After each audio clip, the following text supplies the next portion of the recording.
Developing news from overseas. At least 2 people killed, several others injured after a car rammed into a crowd in western Germany. Video from that scene shows police and emergency services managing traffic at that site. Police have 1 person in custody. This all happened in the city of Mannheim, about 400 miles away from Berlin, as crowds marked the start of carnival season. Back here in the United States, a man accused of shooting and killing several people at a 4th of July parade in Illinois pleads guilty.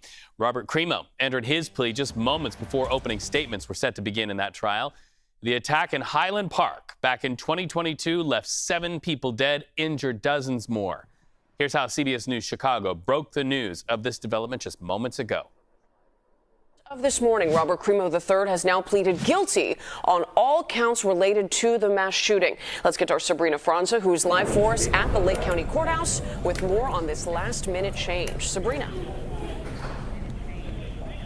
Hey, Marie, this decision really shocked the courtroom today. We were all expecting to hear opening statements from both sides today. The day began pretty normally with dismissing one of the jurors and replacing them with an alternate. And then almost immediately after, the court was in recess, just about 15 minutes after we began for the day. After that, the judge came back and the defense said that Robert Crimo III, the accused in this case, who's accused of 21 counts of first-degree murder and 48 counts of attempted murder for what happened at the 4th of July parade in Highland Park in 2022, he changed his plea to guilty. He was asked multiple times by Judge Rossetti, do you enter into this plea with your own free will? Were you coerced in any way into entering this plea? And each time he said, no, I was not coerced. Yes, I am doing this on my own free will. Yes, he said he understood the repercussions for this change of plea.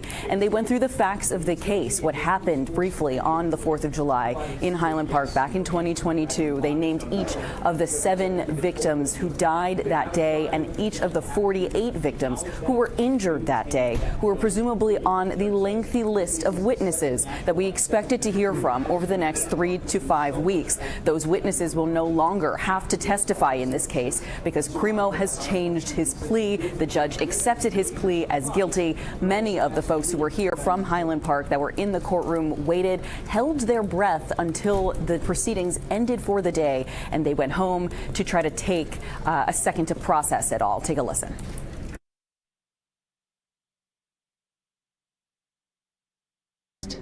An individual and a collective sense of relief, but today was a very emotional event, and they are all asking for some time and space to come to terms with what happened today, as positive a development as it may have been. Many of the folks from Highland Park that were here had hoped for justice at the end of this. They said they hoped for closure at the end of this, and it's possible that they might feel a sense of that after today. Next, there is a sentencing date scheduled for Robert Crimo III. They'll talk about the facts of the case, and that's scheduled for later in April. Marie, send it back to you. Sabrina Franza at the Lake County Courthouse, thank you for walking us through this morning. Our thanks to our partners there at CBS News Chicago. Sentencing in this case is now set for April.